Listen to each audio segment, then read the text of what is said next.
Hola chicos, vamos a recordar o repasar o entender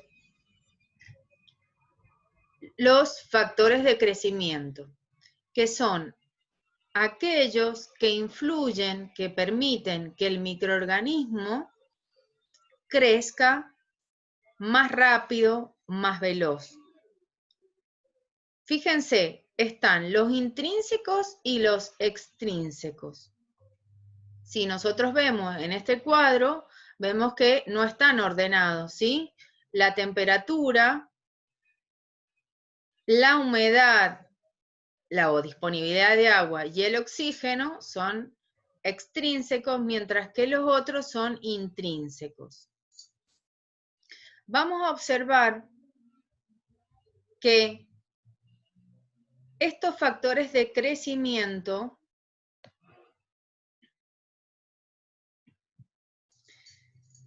dependen o influyen en estos microorganismos y por ello van a recibir un determinado nombre los microorganismos, ¿sí? Según el pH, los microorganismos pueden crecer en un medio ácido, neutro o básico, ¿sí? Y yo puedo modificar ese ambiente para que crezcan o a su vez tener en cuenta qué pH hay para saber qué microorganismos crecerían. Si hay presencia de oxígenos, se llamarán aerobios, y si no hay presencia de oxígeno, se llamarán anaerobios, ¿sí? Y según esto, esta presencia de oxígeno es la bioquímica que realizará el microorganismo, el metabolismo que tendrá para poder obtener energía. Esto es muy importante. La actividad de agua también es importante porque, según esta, el microorganismo, a medida que baja la actividad de agua, hay algunos microorganismos que pueden crecer cuando hay mucha cantidad, otras cuando hay una cantidad media y otras cuando hay una cantidad ínfima.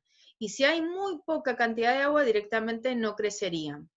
Por eso podemos relacionarlo con todos los alimentos secos que permiten que duren más tiempo. Por ejemplo, un fideo seco dura más tiempo que un fideo que tiene mayor cantidad de agua, un fideo fresco, ¿sí? Un fideo fresco se echará a perder mucho más rápido y un fideo que está seco, que compramos en el súper, lo encontraremos, lo podremos tener guardado varios meses. Es más, lo atacarán primero algunos insectos como los gorgojos. También podemos darnos cuenta que, según la temperatura, van a ser mesófilos, termófilos o psicrófilos. Significa que pueden crecer a una temperatura ambiente, que pueden crecer donde hay mucho calor, o, por ejemplo, psicrófilos en la heladera o en el freezer, por pensar en eso, o también en lugares de la tierra en donde hay mucho frío. Les doy ejemplos digamos, de dónde se pueden dar estas condiciones, ¿sí? También la temperatura está relacionada con la temperatura y la presión, si es alta o baja. También eso influye. La cantidad de gases y los nutrientes también son importantes, ¿sí? El nitrógeno va a ser importante porque produce oxidación. Bueno, un microorganismo, ¿qué significa que crece? Que se está reproduciendo, ¿sí? Que cada vez hay más cantidad de microorganismos.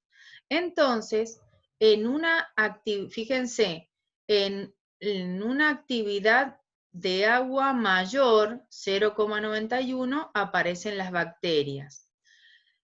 Las levaduras también necesitan bastante cantidad de agua y las que menos necesitan son los hongos. No significa que los hongos solo van a crecer acá, sino que los hongos pueden crecer en todo este rango, las bacterias a partir de 91 y las levaduras a partir de 88, ¿sí? ¿Dónde podemos ver esta agua libre, ¿sí? Que permite que el microorganismo crezca? Por ejemplo, en una fruta. Las frutas que tienen agua o que tienen mayor cantidad de agua van a aparecer microorganismos que empiezan a afectar su consumo. Como les dije recién, en un fideo que sea deshidratado no aparecerán estos microorganismos, ni hongos, ni bacterias, ni levaduras. También recordemos cómo influye la acidez, ¿sí? La acidez de un medio es muy importante, tanto para que crezca o para que no. Fíjense, acá hay ejemplos de diferentes sustancias o lugares o medios en donde aparecen, tienen una acidez diferente, ¿sí? O un pH diferente. Pero igualmente, todos estos lugares o sustancias pueden ser consumidas por un microorganismo, ¿sí? Entonces, encontraremos microorganismos en suelos y aguas volcánicas, también en fluidos gástricos. Es más, hay una enfermedad en donde el Helicobacter pylori ataca al estómago y produce una úlcera, ¿sí? Es decir, que hay una bacteria que en los fluidos gástricos, fíjense, pH 1, hay una bacteria que puede vivir ahí, ¿sí? Es muy difícil de matarla. Hay que hacer un tratamiento largo para que desaparezca. Fíjense, en el jugo de limón, pero también puede fermentarse el jugo de limón.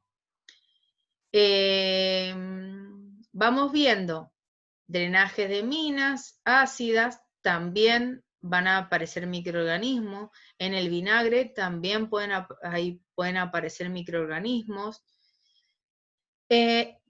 Ahora empiezan, sería el sector de todos los vegetales, ¿sí? Y bueno, y sabemos que los vegetales se van descomponiendo gracias a los microorganismos, bueno. Y fíjense, pongamos otro ejemplo, quesos, en el agua, ya hay una neutralidad, pero también pueden haber microorganismos.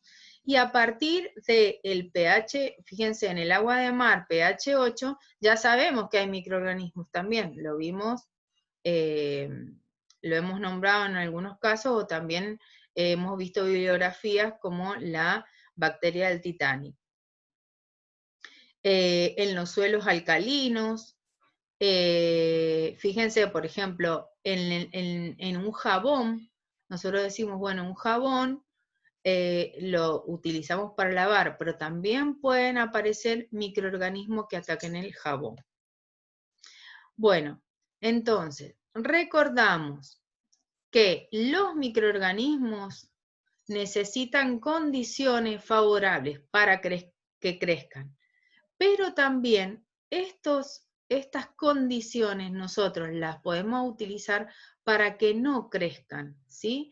Entonces, yo puedo querer para hacer una pizza que la levadura fermente y produzca, se desarrolle para que produzca burbujas y aparezca una miga con burbujas en la pizza, o tratar de que un alimento no se deteriore disminuyendo la cantidad de agua, es decir, deshidratando el alimento,